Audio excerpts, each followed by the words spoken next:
तो गाइस यार आज हम लोग बात करने वाले हैं particle in one D box के बारे में। देखो कुछ डेरिवेशन होगी, इजी सा कंसेप्ट है, बहुत आसानी से समझेंगे, ठीक है? तो एकदम ध्यान से पढ़ने रहना। तो देखो, अगर मैं particle in one D box में बात करूँ तो सिंपल से कंसेप्ट है। देखो मैं आपको चीज बताता हूँ। देखो हमने पहले बार 3 रीजन बताता हूँ मैं आपको, जिससे आपको समझ में आ जाएगा। मान लो ये तुम्हारा है फर्स्ट रीजन, ये तुम्हारा है सेकंड रीजन और ये तुम्हारा है थर्ड रीजन, ठीक है? अब इसमें क्या चीज है, जो हमारा देखो ये जो एक इनफाइनाइट वैल्यू इन्फिनिटी तक जा रही है, ठीक है? ये जो सेकंड रीजन है इसमें तुम्हारा जो है वो पोटेंशियल जो होता है ना, इसमें तुम्हारा पोटेंशियल होता है वो जीरो होता है, लेकिन यहाँ पे जो साई फंक्शन है, जो साई फंक्शन है वो नॉट इक्वल टू जीरो होता है। Psi function not equal to zero है, इसका मतलब क्या है कि हाँ भाई यहाँ पे जो है पार्टिकल एग्जिस्ट करेगा, ठीक है? एक मिनट रुको। साई फंक्शन सेकंड रीजन में नॉट इक्वल टू जीरो है, इसका मतलब यहाँ पे पार्टिकल एग्जिस्ट करेगा। ये तुम्हारा मान लो x is equal to zero से ये तुम्हारा x is equal to L तक है, मतलब x is equal to zero से x is equal to L के बीच में जो तुम्हारा सेकंड रीजन है इसमें साई फंक्शन जीरो के इक्वल नहीं है और पोटेंशियल जीरो है, इट मींस यहाँ पे पार्टिकल एग्जिस्ट करेगा। और ये जो फर्स्ट और थर्ड वाला रीजन है यहाँ पे जो तुम्हारा है, यहाँ पे तुम्हारा पोटेंशियल जो है वो इनफाइनाइट हो जाएगा। कहाँ से मानते हो? देखो x is equal to zero पे भी पोटेंशियल इनफाइनाइट है। जो पार्टिकल एग्जिस्ट करेगा वो L और x इक्वल टू जीरो के बीच में करेगा, ना कि इनके बाउंड्री पे। यहाँ पे भी तुम्हारा पार्टिकल एग्जिस्ट नहीं करेगा, यहाँ पे पोटेंशियल इनफाइनाइट हो जाएगा और साइज जीरो हो जाएगा। यहाँ पे भी तुम्हारा जो है साइज जीरो हो जाएगा और पोटेंशियल जो है इनफाइनाइट हो जाएगा। तो याद रखना, ये फर्स्ट, ये सेकंड एंड थर्ड रीजन। अब देखो ये जो particle in one D box है, ये मतलब है क्या? देखो हमने जो स्क्रोडिंजर की इक्वेशन पढ़ी थी, टाइम डिपेंडेंट और टाइम इंडिपेंडेंट, उसमें जो हमारा सेकंड था टाइम, मतलब उसी का एप्लीकेशन है ये स्क्रोडिंजर इक्वेशन का। तो जो हमने सेकंड इंडिपेंडेंट इक्वेशन पढ़ी थी ना स्क्रोडिंजर की, उसी को हम यहाँ पे वो करते हैं, लिखते हैं और इसको सॉल्व करते हैं। देखो ये चीज तो समझ में आ गई होगी। देखो ये तुम्हारा वन डी बॉक्स, एक बॉक्स है जिसमें पार्टिकल एग्जिस्ट करेगा, ये इंफिनिटी तक जा रहा है और ये तीन रीजन है। मेरा तो इतना समझ में आ गया होगा आपको। तो इसको मैं रब करता हूँ और थोड़ा हम डेरिवेशन कराते हैं कि क्या क्या चीज है, ठीक है? अब देखो जो हमारा स्क्रोडिंजर का टाइम इंडिपेंडेंट वाला इक्वेशन था वो क्या था बेसिकली, वो तुम्हारा था d square psi upon D x square plus 2m by H cut square E minus V psi. तो बेसिकली ये जो हमारा क्या है, ये तुम्हारा स्क्रोडिंजर का टाइम इंडिपेंडेंट इक्वेशन है। हम ये जो भी चीज कर रहे हो सेकंड रीजन के लिए कर रहे हो। हमारा जो पार्टिकल था वो सेकंड रीजन में एग्जिस्ट करता था, है ना? हमने जो रीजन बनाया था यहाँ पे, ये वाला जो सेकंड रीजन था, यहाँ पे तुम्हारा क्या था, साई जो है वो नॉट इक्वल टू जीरो था ना, और तुम्हारा पोटेंशियल क्या था, तुम्हारा पोटेंशियल जो है वो जीरो था, पोटेंशियल जीरो था। तो सेकंड रीजन के लिए हम बात करने वाले, क्योंकि हमें तो उससे मतलब है। तो देखो अगर जो सेकंड रीजन है जहाँ पे साई जो नॉट इक्वल टू जीरो, जहाँ पे पार्टिकल एग्जिस्ट करेगा वो पोटेंशियल जीरो है।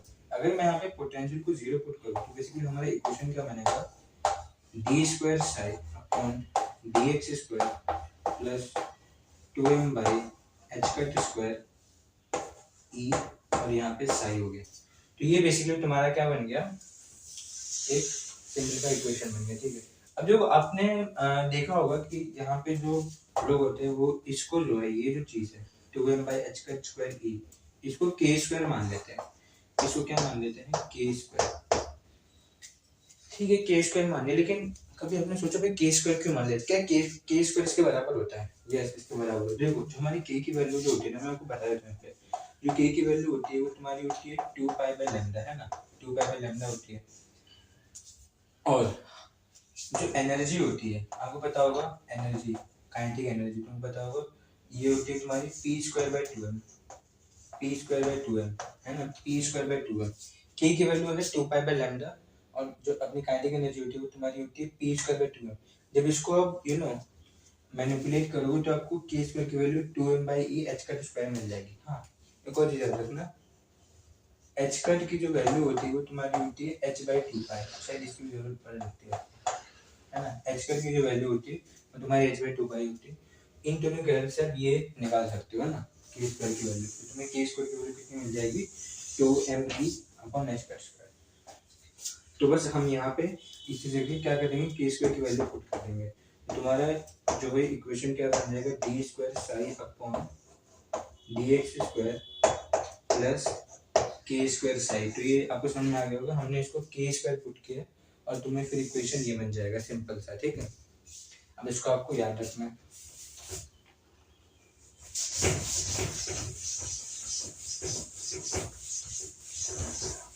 अब देखो जो अपना इक्वेशन बना था वो क्या बनाया था,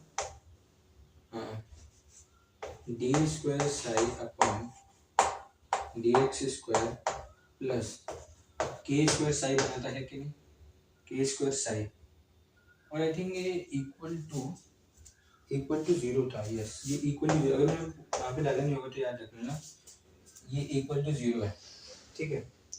अब सुनो, ये जो हमारा इक्वेशन आया इसमें एक जो चीज है कि देखो ये जो इक्वेशन है इसका जो जनरल सॉल्यूशन, अगर मैं इस इक्वेशन को मान लूं, मैं इस इक्वेशन को जो है फर्स्ट इक्वेशन मान लेता हूँ, तो हालांकि इसका जनरल सॉल्यूशन होता है ना डिफरेंशियल इक्वेशन का, लेकिन आप जब डेरिवेशन करने जाओगे तो आप आपको सॉल्व करने की जरूरत नहीं, आप सिंपली ये लिख देना कि भाई जो general solution of equation first, इसमें क्या आ जाएगा, आपको ये आ जाएगा psi is equal to a sin kx plus b cos kx, ठीक है, b cos kx, simple, a sin kx plus b cos kx। तो ये तुम्हारा क्या बन जाएगा, इसका जनरल सॉल्यूशन। इसको मान लो मैं इक्वेशन सेकंड मान लेता हूँ, ठीक है, इक्वेशन सेकंड। तो इसको आप नोट करके रखना, ये जो हमने निकाला था उसका जनरल सॉल्यूशन है, ठीक है। अब थोड़ा खेल खेलेंगे। अब सुनो, जो हमने साई की वैल्यू निकाली थी, तो कितनी निकाली थी, a sin kx plus b cos kx, ठीक है। अब सुनो, यहाँ पे अगर मैं फर्स्ट बाउंड्री कंडीशन लगाऊं, देखो जो हमारा तीन रीजन था, x ये क्या था, x इक्वल टू 0 से x इक्वल टू l तक में था ना, तो देखो x इक्वल टू 0 पे भी तुम्हारा पार्टिकल एग्जिस्ट नहीं करेगा, वो 0 और l के बीच में, ठीक है, बीच में एग्जिस्ट करेगा, जहाँ पे साई जो है नॉट इक्वल टू 0। तो अगर मैं x इक्वल टू 0 पे बात करूँ at boundary condition x equal to 0, हमने बता दिया कि साई वहाँ पे 0 होगा, ठीक है। अगर साई तुम्हारा क्या है वहाँ पे 0 होगा, साई 0 है तो मैं x को जो है यहाँ पे पुट करूंगा 0, तो साई 0 है, x को पुट किया तो साइन 0 और cos 0, साइन 0 की वैल्यू 0 होती है, cos 0 की वैल्यू 1 होती है, तो ये हो जाएगा 0 प्लस, क्योंकि cos 0 की वैल्यू 1 होती है तो हमें b बच जाएगा। मतलब यहाँ से हमें क्या मिला कि वो जो b की वैल्यू है वो तो है 0, b की वैल्यू है 0। तो हमें यहाँ से पता चल गया, अगर मैं बाउंड्री कंडीशन लिखूं x इक्वल टू 0 पे कि भाई b की वैल्यू हमें 0 मिल रही है। अब b की वैल्यू 0 मिल रही है तो मतलब जो हमारा साई वाला फंक्शन था, ये जो सेकंड इक्वेशन थी हमारी, सेकंड इक्वेशन थी, यहाँ पे साई को हम फिर से इसको सॉल्व करेंगे तो हमें b की वैल्यू 0 है, तो हमारा साई केवल कितना बचेगा, साई हमारा केवल इतना बच जाएगा a sin kx बच जाएगा। अब अगर हम सेकंड बाउंड्री कंडीशन L पे बात करें कि भाई x इक्वल टू L पे क्या खेल होगा, अगर x इक्वल टू L पे बात करें तो हम x की जगह L डालते हैं, और L पे भी तो साइज 0 ही था, L पे भी तो साइज 0 ही था, तो साइज की वैल्यू होगी 0 और यहाँ पे हो जाएगा a sin kl, a sin kl, 0 is equal to a sin kl। अब देखो यहाँ पे अगर इस इक्वेशन को देखिए, इसमें हो सकता है या तो a 0 हो या तो sin kl 0 हो। अब सुनो, a 0 हो नहीं सकता, पूछो क्यों।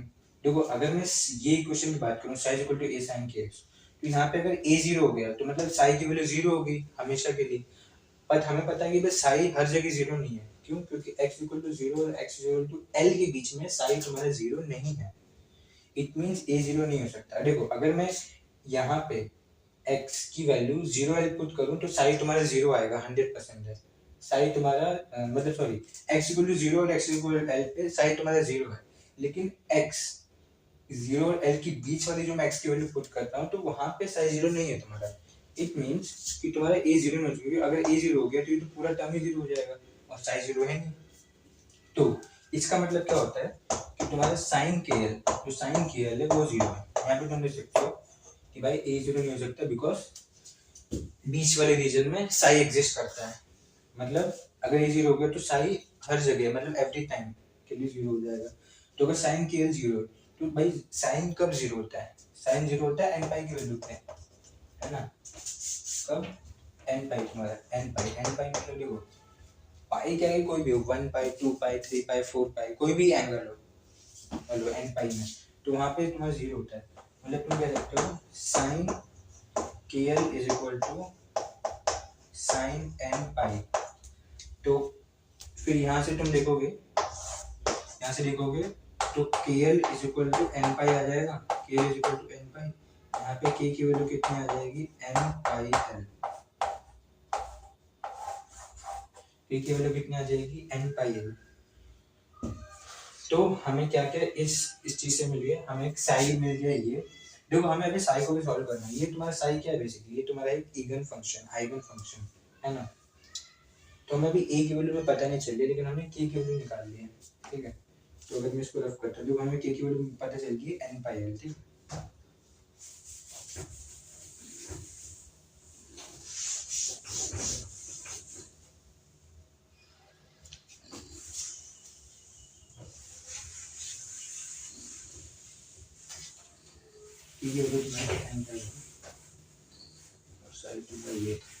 मैं ये मिटा देता हूँ, ये साइड तुम्हारा है ए साइन एक्स।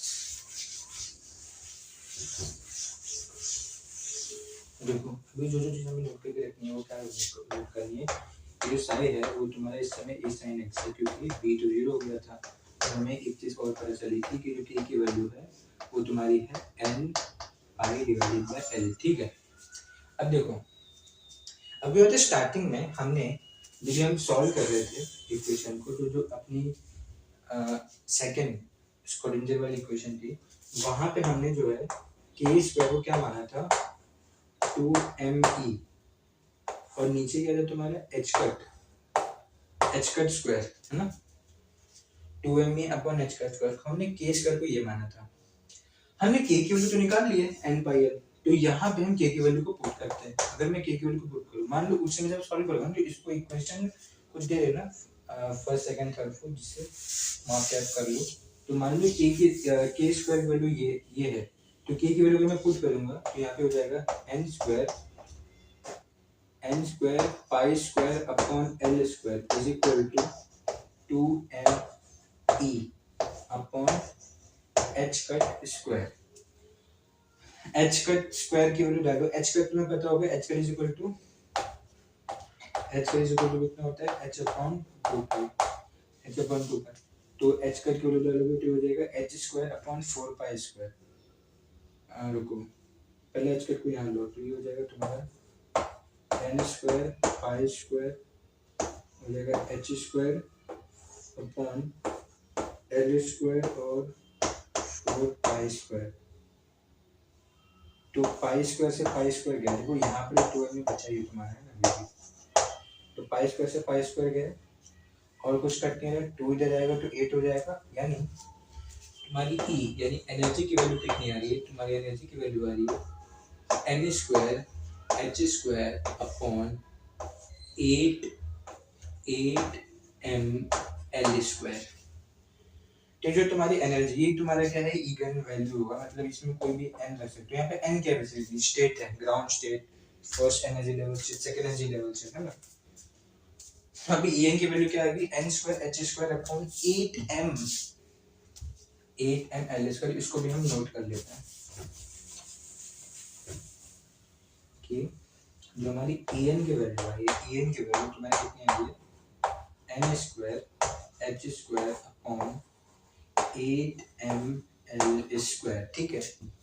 अब देखो ये तुम्हारी en की वैल्यू होगी, मतलब अगर यहाँ पे n में अब 1 2 3 मतलब ग्राउंड स्टेट के लिए तो आई थिंक 0 हो जाएगा, फिर 1 2 3 n इक्वल टू 1 पुट करो तो एक E1 एनर्जी आएगी, 2 पुट करो तो E2 एनर्जी आएगी। तो वो सब क्या होगी? तुम्हारी इगन वैल्यू हो जाती है हर एनर्जी लेवल के लिए। Energy ground state energy equal to 1 मेरे हिसाब से होना चाहिए, फिर देखो ये तो हमने एनर्जी निकाली, ये तुम्हारी क्या होगी, इसमें जो तुम E1 E2 E3 ये सब जो निकालोगे, ये सब तुम्हारी क्या होगी, एनर्जी लेवल की एनर्जी होगी, बेसिकली ईगन वैल्यू होगी। लेकिन जो ईगन फंक्शन हमने अभी वो किया था, सॉल्व किया था, psi is equal to E sin x, तो ये सॉल्व कहाँ होगा, हमें ईगन फंक्शन अभी तक मिला कहाँ, क्यों, क्योंकि इसमें तो ए अभी तक अननोन है, sin x भी है ना, हमने अभी साई की वैल्यू पूरी तरह से कैलकुलेट नहीं की, इसको कैसे कैलकुलेट करोगे आप बताओ। पहले हम क्या करते हैं, अरे सुनो, ये x नहीं था, आई एम सॉरी, ये kx था ना, a equal to a sin kx, मतलब तुम्हें x कहता है, k की वैल्यू पहले इसमें डालते हैं, psi is equal to a sin k की वैल्यू डाले तो n पाई l और x, n पाई x और l, मतलब ये साइन का वैल्यू है। अब सुनो, ये हमने साई की वैल्यू निकाली, अब देखो इसकी जब आगे हम सॉल्व करते हैं तो बेसिकली हम बोलते हैं नॉर्मलाइजेशन। नॉर्मलाइजेशन का मतलब क्या होता है, क्योंकि नॉर्मलाइजेशन से ज़्यादा आपको ज़्यादा जाने की जरूरत नहीं है। अब बेसिकली आपको क्या करना है, आपको साई को इंटीग्रेट करना है, साई को नहीं, साई स्क्वायर को इंटीग्रेट करना है with respect to x, that's it, समझ रहे हो, साई स्क्वायर को इंटीग्रेट करना है विथ रिस्पेक्ट टू एक्स, समझ रहे हो, वो भी मॉड है, समझ रहे हो, तो ठीक है, साई स्क्वायर को with respect to x integrate करना है। इंटीग्रेशन देखो थोड़ा सा ना आप लोग अभी कॉम्प्लिकेटेड, ये जो ए है with sine and pi x है, ज़्यादा कॉम्प्लिकेटेड नहीं है, हर एक चीज़ को आसानी से डील करेंगे। मैं ई की वैल्यू अभी लिख रखे तो बता देता हूँ, आप लोग नोट कर लो आपने, और फिर मैं ऊपर छोटा सा लिख लूँगा, और याद रखना ये तुम्हारी साई की वैल्यू याद रखना, इसको हम आगे चल के इंटीग्रेट करेंगे, ठीक है। चलिए मैं इसको मिटा देता हूँ क्योंकि बहुत लंबा जाएगा इंटीग्रेशन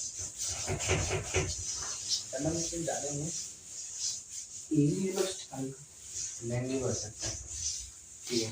पहले हम वो साई लिख लेते हैं अपना, साई क्या था तुम्हारा, जो साई जो तुम्हारा था वो बेसिकली क्या था, ए साइन एन पाई एक्स और एल है ना, ये था, इसको हमें इंटीग्रेट करना है, integration Sai square D x, ये बेसिकली क्या है, ये तुम्हारा क्या है, बेसिकली यहाँ पे हम क्या करने जा रहे हैं, यहाँ पे हम नॉर्मलाइजेशन करने जा रहे हैं, देखिए कि ये इक्वेशन का नॉर्मलाइजेशन ऐसे करते हैं, जो नॉर्मलाइजेशन करोगे तो साई स्क्वायर को आपको एक्स के रिस्पेक्ट में इंटीग्रेट करना होगा, तो साई स्क्वायर में क्या आ जाएगा, ए स्क्वायर को लिमिट कहाँ से कहाँ तक जाएगा, हाँ देखो हमने हमें हमें पता है कि जीरो से एल के बीच में ना अपने पार्टिकल एग्जिस्ट करेगा, तो जीरो से एल डालो, initial limit zero, final limit L, तो जीरो से एल प्लस आई की वैल्यू डालोगे तो ए स्क्वायर, और यहाँ पर जाएगा साइन स्क्वायर एन पाई एक्स और एल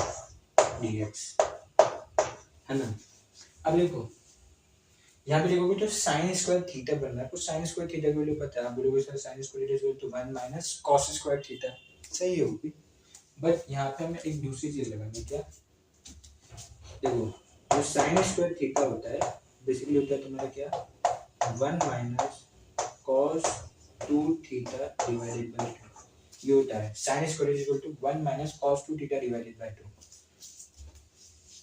अब ये कैसा है वो मैथ में आपको पता चल जाएगा, आप देख लेना। अब ये वैल्यू आपको यहाँ पे करनी है, देखो sine square is equal to 1 minus cos 2 theta by 2, तो ये यहाँ पे अब देखो जो a स्क्वायर है वो तो कांस्टेंट है ना, a की कुछ ना कुछ वैल्यू होगी यहाँ पे, जैसे b की वैल्यू 0 आएगी, तो a स्क्वायर को पहले बाहर लिख लेता हूँ, a स्क्वायर को बाहर लिख लिया। अब देखो जो 2 है, जब मैं साइन स्क्वायर थीटा की जगह ये पुट करूंगा 1 माइनस cos 2 थीटा बाय 2, तो 2 भी बाहर आ जाएगा, 2 भी कांस्टेंट है, तो 2 को बाहर लिख लेता हूँ मैं, ये हो जाएगा 0 से l, और साइन स्क्वायर थीटा में इसकी जगह ये लिख दो, तो ये कितना हो जाएगा 1 माइनस cos 2, और थीटा में क्या है तुम्हारा n पाई x और l, ठीक है। ये अब देखो इसको हमें इंटीग्रेट करना है, 1 माइनस cos 2 थीटा दिस और dx, इंटीग्रेट अगर करोगे तो देखो cos का जो इंटीग्रेशन होता है,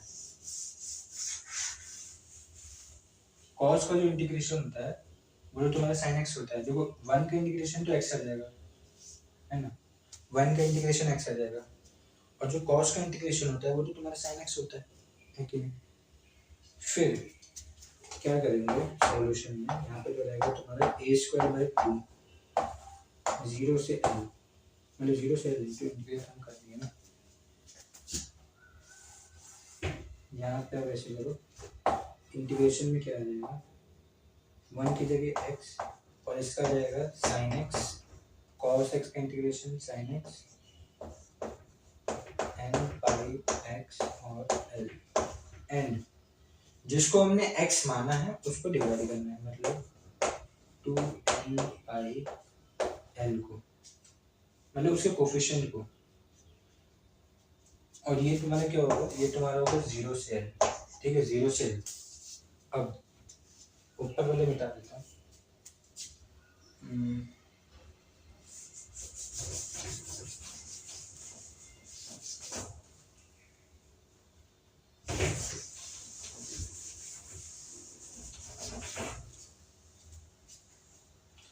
सुनो ए स्क्वायर बाई 2 दिस। अब देखो हमें 0 से l पुट करना है। एक चीज तुमने नोटिस की गाइस, मैंने आपको थोड़ी देर पहले बताया था कि देखो जो साइन होती है, साइन की n पाई की वैल्यू, n पाई की वैल्यू 0 होती है, याद है आपको, इसमें हम बोल रहे थे ना साइन 0 इज इक्वल टू, तो साइन की कौन सी वैल्यू पे 0 होती है, साइन की n पाई की वैल्यू, मतलब यहाँ पे n कुछ भी हो 1 2 3 4 एक्सेट्रा, है ना। यहाँ पे आप देखोगे तो यहाँ पे देखो तो साइन की वैल्यू n पाई, कैसे देखो साइन 2n पाई आ रही, क्यों देखो अभी मैं फाइनल लिमिट l डालूंगा, l डालूंगा तो l से l कट जाएगा, मतलब बचेगा तुम्हारा क्या साइन 2n पाई, l से l तो कट जाएगा तो साइन 2n पाई बच जाएगा, साइन 2n पाई बच जाएगा, मतलब 2n बेसिकली n ही है ना, n में चाहे मैं n की वैल्यू 3 होगी, 3 तो 6 6 पाई की तो वैल्यू 0 होगी, मतलब बेसिकली ये टर्म 0 होने वाला है। देखते हैं लोग, तो ऊपर करोगे ए स्क्वायर बाई 2 एक्स में आ जाएगा l, और क्योंकि l से l कट जाएगा, देखो x की वैल्यू l डालोगे l से l कटेगा, मतलब ये टर्म हो जाएगा 0, मतलब पूरा 0 हो जाएगा। इसके बाद हमें क्या सिखाया जाता है कि final limit minus lower limit करनी होती है, ये तो 0 है तो 0 माइनस 0 मतलब पूरा 0, है ना, पूरा का पूरा 0 हो जाएगा। एक चीज मैं क्या कर रहा था,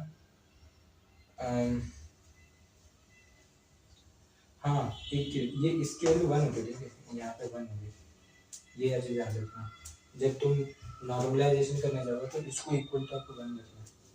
अब देखो ये जो है इसको 2 उधर भेजो, 2 उधर भेजोगे तो यहाँ पे देखो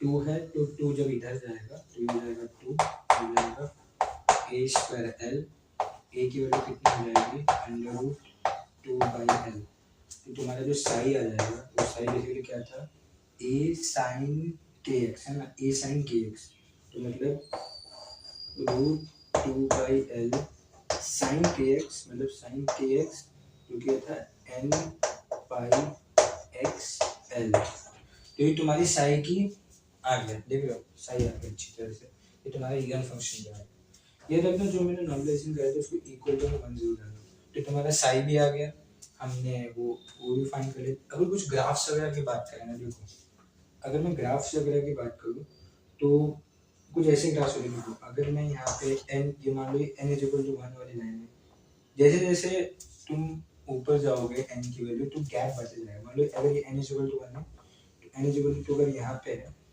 n इज इक्वल टू 3 तो और ऊपर होगा, फिर n इज इक्वल टू 4 और ऊपर चला जाएगा ना, n इज इक्वल टू 4 ऊपर चला जाएगा।